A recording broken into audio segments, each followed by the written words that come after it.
Hi dears, എല്ലാ മക്കൾക്കും എജ്യുമേറ്റിൻ്റെ മറ്റൊരു ക്ലാസ്സിലേക്ക് സ്വാഗതം.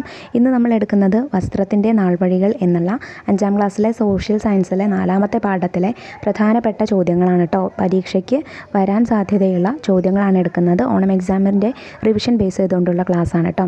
ക്ലാസ്സിലേക്ക് നടക്കുന്നതിന് മുന്നേ ചാനൽ ആദ്യമായി കാണുന്നവരാണെങ്കിൽ ഒന്ന് സബ്സ്ക്രൈബ് ചെയ്ത് സപ്പോർട്ട് ചെയ്യാൻ മറക്കല്ലേ. അതുപോലെ തന്നെ നിങ്ങളുടെ കൂട്ടുകാരിലേക്ക് വീഡിയോ ഷെയർ ചെയ്ത് കൊടുക്കുകയും വേണേ. നിങ്ങൾക്ക് ആവശ്യമുള്ള 5ാം ക്ലാസ്സിലെ എല്ലാ വിഷയങ്ങളുടെയും വീഡിയോസ് STD 5 2024 എന്നുള്ള പ്ലേലിസ്റ്റ് എടുത്ത് നോക്കിയാൽ ലഭിക്കുന്നതാണ്. ഇതുപോലെയുള്ള ഇമ്പോർട്ടൻറ്റ് നോട്ട്സും കാര്യങ്ങളും കഴിഞ്ഞ പാഠങ്ങളുടെ വീഡിയോസ് വേണമെങ്കിൽ STD 5 ക്വസ്റ്റ്യൻ പേപ്പേഴ്സ് എന്നുള്ള പ്ലേലിസ്റ്റിൽ ഇട്ടിട്ടുണ്ട്. അത് കണ്ടു നോക്കുക. അല്ലെങ്കിൽ ഞാൻ ഡിസ്ക്രിപ്ഷൻ ബോക്സിൽ കൊടുക്കാം, അതിൽ കണ്ടു നോക്കുക. അപ്പോൾ ശരി, നമുക്ക് നേരെ ക്ലാസ്സിലേക്ക് കടക്കാം. ആദ്യം വരാൻ സാധ്യതയുള്ള ഒരു ചോദ്യം എന്ന് പറഞ്ഞാൽ, ആദിമ മനുഷ്യരുടെ വസ്ത്രധാരണയുടെ ഒരു ചിത്രം തന്നിട്ട്, അവരുടെ വസ്ത്രത്തിൻ്റെ ഒരു ചിത്രം തന്നിട്ട് ഇങ്ങനെ ചോദിക്കാം: മനുഷ്യർ ഇത്തരം സാഹചര്യങ്ങളെ എങ്ങനെയാണ് നേരിട്ടതെന്ന് നിങ്ങൾ ചിന്തിച്ചിട്ടുണ്ടോ? അതായത് തണുപ്പ്, ചൂട് തുടങ്ങിയിട്ടുള്ള സാഹചര്യങ്ങളെ കേട്ടോ. അപ്പോൾ എങ്ങനെയൊക്കെയാണ്? മനുഷ്യർക്ക് ആവശ്യമായ വസ്ത്രങ്ങൾ പ്രകൃതിയിൽ നിന്നുള്ള വിഭവങ്ങൾ കൊണ്ട് തന്നെ രൂപപ്പെടുത്തേണ്ടി വന്നു. വീതിയുള്ള ഇലകളും മൃഗങ്ങളുടെ തോലും മരത്തോലുകളും ആദ്യകാലങ്ങളിൽ വസ്ത്രങ്ങളായി ഉപയോഗിച്ചു. പ്രകൃതിയിലെ വസ്തുക്കൾ തുന്നിച്ചേർത്ത് വസ്ത്രങ്ങൾ ഉണ്ടാക്കി.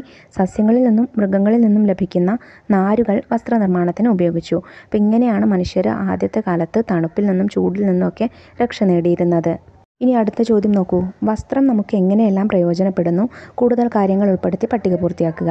വസ്ത്രം കൊണ്ടുള്ള ഉപയോഗങ്ങളാണ് ചോദിച്ചിരിക്കുന്നത്. അപ്പോൾ എന്തൊക്കെയാണ്? തണുപ്പിൽ നിന്ന് സംരക്ഷണം, ചൂടിൽ നിന്ന് സംരക്ഷണം, ശരീരത്തിലെ ചൂട് നിലനിർത്തുന്നു, പ്രാണികളിൽ നിന്ന് സംരക്ഷണം, രോഗാണുക്കളിൽ നിന്ന് സംരക്ഷണം, വൃത്തിയുള്ള വസ്ത്രം നമുക്ക് ആത്മവിശ്വാസം നൽകുന്നു. അടുത്ത ചോദ്യം: ഏതെല്ലാം വസ്തുക്കളാണ് ആദിമ മനുഷ്യർ വസ്ത്രമായി ഉപയോഗിച്ചിരുന്നത്? മരങ്ങളുടെ പുറംതൊലി, മൃഗങ്ങളുടെ തൊലി, വലിയ ഇലകളും പുല്ലുകളും. ആദിമ മനുഷ്യരുടെ വസ്ത്രനിർമ്മാണം ഇന്നത്തേതുപോലെ ആയിരുന്നില്ല. എന്തായിരിക്കും കാരണം? ആദിമ മനുഷ്യർക്ക് വസ്ത്രനിർമ്മാണത്തിനുള്ള യന്ത്രസാമഗ്രികളോ സാങ്കേതിക വിദ്യകളോ വൈവിധ്യമാർന്ന വസ്തുക്കളോ അന്ന് ലഭ്യമായിരുന്നില്ല. ആദിമ മനുഷ്യരുടെ വസ്ത്രനിർമ്മാണത്തെക്കുറിച്ചൊരു കുറിപ്പ് തയ്യാറാക്കുക. പ്രധാനപ്പെട്ട ചോദ്യമാണ്, ശരിക്ക് വായിച്ച് മനസ്സിലാക്കി പോയിക്കൊണ്ടു കേട്ടോ. വേട്ടയാടി ജീവിച്ചിരുന്ന കാലത്ത് സ്വന്തം ചുറ്റുപാടുകളിൽ നിന്ന് ലഭിച്ച വസ്തുക്കളായിരുന്നു മനുഷ്യർ വസ്ത്രമാക്കി ഉപയോഗിച്ചിരുന്നത്. പുല്ല്, ഇലകൾ, മരത്തോൽ, മൃഗങ്ങളുടെ തോൽ എന്നിവ ഉപയോഗിച്ച് വസ്ത്രങ്ങൾ ഉണ്ടാക്കി.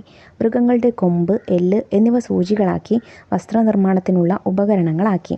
മൃഗങ്ങളുടെ തോൽ വൃത്തിയാക്കിയും മയപ്പെടുത്തിയും അവർ ഉപയോഗിച്ചു. പ്രധാനപ്പെട്ട ചോദ്യമാണ്, സ്കിപ്പ് ചെയ്ത് പോകരുത് കേട്ടോ. മറ്റൊരു ചോദ്യം നോക്കൂ.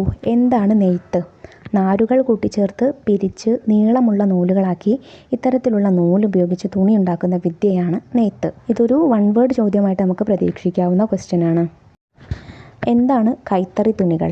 നൂലുപയോഗിച്ച് കൈത്തറിയിൽ നെയ്യുന്ന തുണികളാണ് കൈത്തറി തുണികൾ. ഇതും ഒരു 1 വേർഡ് ചോദ്യം നമുക്ക് പ്രതീക്ഷിക്കാം.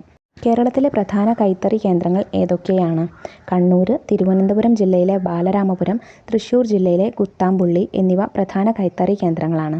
ഇത് പ്രധാനപ്പെട്ട ഒരു ചോദ്യമാണ്. ഈ 3 ഉദാഹരണങ്ങൾ പഠിച്ചു വെച്ച് പോവുക, കാണാതെ പഠിക്കുക. അടുത്ത ചോദ്യം: നെയ്ത്തു വസ്ത്രങ്ങളുടെ വ്യാപനത്തിന് ഇടയാക്കിയ സാഹചര്യം എന്ത്? മൃഗങ്ങളുടെ തോലിനേക്കാൾ മെച്ചപ്പെട്ടതാണ് നൂൽ കൊണ്ട് നെയ്തെടുത്ത തുണികൾ എന്ന തിരിച്ചറിവാണ് നെയ്ത്തു വസ്ത്രങ്ങളുടെ വ്യാപനത്തിന് ഇടയാക്കിയത്. വസ്ത്രനിർമ്മാണത്തിൻ്റെ ചരിത്രത്തെക്കുറിച്ച് ഒരു കുറിപ്പ് തയ്യാറാക്കുക. വളരെ പ്രധാനപ്പെട്ട ചോദ്യമാണ്. ആദ്യകാലങ്ങളിൽ പരുത്തി, ചണം എന്നിവയിൽ നിന്ന് നിർമ്മിച്ച നൂലുകൾ ഉപയോഗിച്ച് കൈകൊണ്ട് മാത്രമാണ് തുണി നിർമ്മിച്ചിരുന്നത്. മരം കൊണ്ട് നിർമ്മിച്ച തറികൾ ഉപയോഗിച്ച് തുണി നിർമ്മിക്കുന്ന രീതി പിന്നീട് വികാസം പ്രാപിച്ചു. വസ്ത്രത്തിൻ്റെ ആവശ്യകത വർദ്ധിച്ചത് നെയ്ത്തുപകരണങ്ങളുടെ കണ്ടുപിടുത്തത്തിലേക്ക് നയിച്ചു. കൈത്തറിയുടെ കണ്ടുപിടുത്തം വസ്ത്രനിർമ്മാണ രംഗത്ത് മുന്നേറ്റമുണ്ടാക്കി. നിലം ചെടിയിൽ നിന്നുണ്ടാക്കിയ ചായം കൊണ്ട് വസ്ത്രങ്ങൾക്ക് നിറം നൽകി. ശാസ്ത്ര പുരോഗതി സ്പിന്നിംഗ് ജെന്നി പോലുള്ള പുതിയ യന്ത്രങ്ങളുടെ കണ്ടുപിടുത്തത്തിലേക്ക് നയിച്ചു. ജനസംഖ്യാ വർധനവ് വസ്ത്രങ്ങളുടെ ആവശ്യം വർദ്ധിപ്പിച്ചു. കൈത്തറിയുടെ സ്ഥാനത്ത് യന്ത്രത്തറി വന്നു. അപ്പോൾ വസ്ത്രനിർമ്മാണ രംഗത്തുണ്ടായ ഘട്ടം ഘട്ടമായ മാറ്റങ്ങളാണ് ഇവിടെ എഴുതിയിട്ടുള്ളത്. ഇത് പ്രധാനപ്പെട്ട ചോദ്യമാണ്, പഠിച്ചു പോകണം കേട്ടോ. അടുത്ത ചോദ്യം: യന്ത്രങ്ങളുടെ ഉപയോഗം വസ്ത്രനിർമ്മാണത്തിൽ വരുത്തിയ മാറ്റങ്ങൾ എന്തെല്ലാം? വസ്ത്രോൽപാദനത്തിലെ വർധനവ്, മനുഷ്യരുടെ അധ്വാനഭാരത്തിലെ കുറവ്, വസ്ത്രങ്ങളിലെ വൈവിധ്യം, ഗുണമേന്മയുള്ള വസ്ത്രങ്ങൾ, വസ്ത്രങ്ങളുടെ വ്യാപനം, ഉൽപാദനച്ചെലവ് കുറഞ്ഞു, ഉൽപാദനക്ഷമത വർദ്ധിച്ചു. എന്താണ് പ്രകൃതിദത്ത നാരുകൾ? ജന്തുക്കളിൽ നിന്നും സസ്യങ്ങളിൽ നിന്നും നിർമ്മിക്കുന്ന നാരുകളാണ് പ്രകൃതിദത്ത നാരുകൾ. ഉദാഹരണം ചെമ്മരിയാടിൽ നിന്ന് കമ്പിളി നാരും പട്ടുനൂൽ പുഴുവിൽ നിന്ന് പട്ടിൻ്റെ നാരും നിർമ്മിക്കുന്നു. സസ്യങ്ങളിൽ നിന്നോ? പരുത്തി, ചണം ചെടികളിൽ നിന്ന് പരുത്തി നാരും ചണനാരും നിർമ്മിക്കുന്നു. എന്താണ് കൃത്രിമ നാരുകൾ? പെട്രോളിയം പോലുള്ള രാസവസ്തുക്കളിൽ നിന്നാണ് കൃത്രിമ നാരുകൾ ഉൽപ്പാദിപ്പിക്കുന്നത്. പ്രകൃതിദത്ത നാരുകളേക്കാൾ കൃത്രിമ നാരുപയോഗിച്ചുള്ള തുണിത്തരങ്ങൾ ഉൽപ്പാദിപ്പിക്കുന്നതിന് പൊതുവെ ചിലവ് കുറവാണ്. പെട്ടെന്ന് ചുളിവുണ്ടാവില്ല എന്ന മേന്മയും ഇതിനുണ്ട്. ഉദാഹരണം പോളിസ്റ്റർ, നൈലോൺ, റയോൺ. അപ്പോൾ ഇതെങ്ങനെയും ചോദിക്കാം. കൃത്രിമ നാരുകളും പ്രകൃതിദത്ത നാരുകളും തമ്മിലുള്ള വ്യത്യാസങ്ങൾ എന്തെല്ലാം എന്നുള്ള രീതിയിലും ചോദിക്കാം. പ്രകൃതിജന്യ നാരുകൾ ഏതൊക്കെ ജീവികളിൽ നിന്നും സസ്യങ്ങളിൽ നിന്നുമാണ് ഉൽപ്പാദിപ്പിക്കുന്നതെന്ന് കണ്ടെത്തി പട്ടിക പൂർത്തിയാക്കുക. കമ്പിളി ചെമ്മരിയാടിൽ നിന്നാണ്, പട്ട് പട്ടുനൂൽ പുഴുവിൽ നിന്നാണ്, പരുത്തി പരുത്തിച്ചെടിയിൽ നിന്നാണ്, ചണം ചണച്ചെടിയിൽ നിന്നാണ്. അടുത്ത ചോദ്യം നോക്കൂ. വസ്ത്രധാരണത്തെ സ്വാധീനിക്കുന്ന ഘടകങ്ങൾ എന്തൊക്കെയാണ്? കാലാവസ്ഥ, ആചാരങ്ങൾ, അധികാരസ്ഥാനങ്ങൾ, തൊഴിൽ, പ്രാദേശിക വ്യത്യാസങ്ങൾ എന്നിവയെല്ലാം വസ്ത്രധാരണത്തെ സ്വാധീനിക്കുന്നു. 1859 തിരുവിതാംകൂർ രാജാവായ ഉത്രം തിരുനാൾ മാർത്താണ്ഡവർമ്മ പുറപ്പെടുവിച്ച വിളംബരത്തിൽ നിന്ന് എന്താണ് നിങ്ങൾക്ക് മനസ്സിലാകുന്നത്? ആ വിളംബരം നമ്മുടെ ടെക്സ്റ്റ് ബുക്കിലുണ്ട്. അതുപോലെ ഒരുപക്ഷെ ചോദ്യം വരാം. അപ്പോൾ എന്തൊക്കെ കാര്യങ്ങൾ എഴുതി ചേർക്കാം? അന്ന് നിലനിന്നിരുന്ന ജാതി വ്യവസ്ഥ ചില വിഭാഗം ജനങ്ങളെ ഇഷ്ടപ്പെട്ട വസ്ത്രങ്ങൾ ധരിക്കുന്നതിൽ നിന്നും തടഞ്ഞിരുന്നു എന്നാണ് ഈ വിളംബരം നമ്മോട് പറയുന്നത്. 1859 തിരുവിതാംകൂർ രാജാവായിരുന്ന ഉത്രം തിരുനാൾ മാർത്താണ്ഡവർമ്മ പുറപ്പെടുവിച്ച വിളംബരത്തിൽ തെക്കൻ കേരളത്തിലെ താഴ്ന്ന ജാതിയിലുള്ള സ്ത്രീകൾക്ക് മേൽവസ്ത്രം ധരിക്കാനുള്ള അവകാശം അനുവദിച്ചു. ഈ രണ്ട് കാര്യങ്ങൾ നിങ്ങൾക്ക് ഉത്തരമായിട്ട് എഴുതി ചേർക്കാവുന്നതാണ്.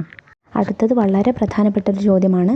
എങ്ങനെയാണ് ഗാന്ധിജി ബ്രിട്ടീഷുകാർക്കെതിരായ പ്രക്ഷോഭത്തിൻ്റെ ആയുധമായി ചർക്കയും ഖാദി വസ്ത്രവും ഉപയോഗിച്ചത്? ഖാദിയും ചർക്കയും നൂൽനൂൽപ്പും വിദേശ വസ്ത്ര ബഹിഷ്കരണവും ഗാന്ധിജി സ്വാതന്ത്ര്യ സമരത്തിൻ്റെ ഭാഗമാക്കി. ചർക്കയിൽ നൂൽ നൂറ്റുണ്ടാക്കുന്ന ഖാദി വസ്ത്രങ്ങൾ ധരിക്കുവാൻ അദ്ദേഹം ജനങ്ങളോട് ആഹ്വാനം ചെയ്തു.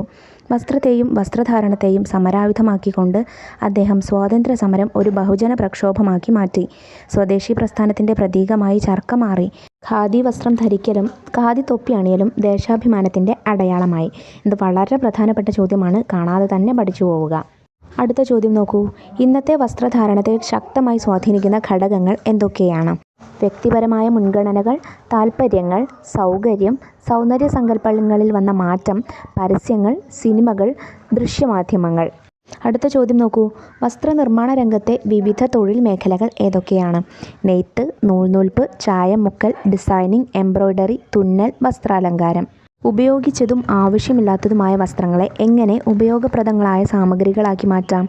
പഴയ വസ്ത്രങ്ങളിൽ നിന്ന് പരവതാനികൾ ഉണ്ടാക്കാം. പഴയ വസ്ത്രങ്ങളിൽ നിന്ന് കരകൗശല ഉൽപ്പന്നങ്ങൾ ഉണ്ടാക്കാം. പഴയ വസ്ത്രങ്ങളിൽ നിന്ന് ബാഗുകൾ ഉണ്ടാക്കാം. ദുരിതാശ്വാസ ക്യാമ്പുകളിലേക്ക് ഉപയോഗിച്ച വസ്ത്രങ്ങൾ ശേഖരിക്കാം. പൂക്കൾ, ചുമരിൽ തൂക്കിയിടുന്ന വസ്തുക്കൾ, കളിപ്പാട്ടങ്ങൾ തുടങ്ങിയ കരകൗശല ഉൽപ്പന്നങ്ങൾ നിർമ്മിക്കാം. കർട്ടനുകൾ, തലയിണ കവറുകൾ, ഹെയർ ബാൻഡുകൾ തുടങ്ങിയവ ഉണ്ടാക്കാം. ഇനി ഇതിൽ നിന്ന് വരാൻ സാധ്യതയുള്ള വൺ വേർഡ് ചോദ്യങ്ങൾ നോക്കൂ. ആരാണ് സ്പിന്നിംഗ് ജെന്നി കണ്ടുപിടിച്ചത്? ഉത്തരം ജെയിംസ് ഹാർഗ്രീവ്സ് ആണ്. ആരാണ് യന്ത്രത്തറി കണ്ടുപിടിച്ചത്? ഉത്തരം എഡ്മണ്ട് കാർട്ട്റൈറ്റ് ആണ്. 19-ാം നൂറ്റാണ്ടിൻ്റെ തുടക്കത്തിൽ തെക്കൻ തിരുവിതാംകൂറിൽ സ്ത്രീകൾ മാറുമറയ്ക്കുന്നതിന് വേണ്ടി നടത്തിയ സമരത്തിൻ്റെ പേരെന്താണ്? മേൽമുണ്ട് സമരം എന്നാണ്.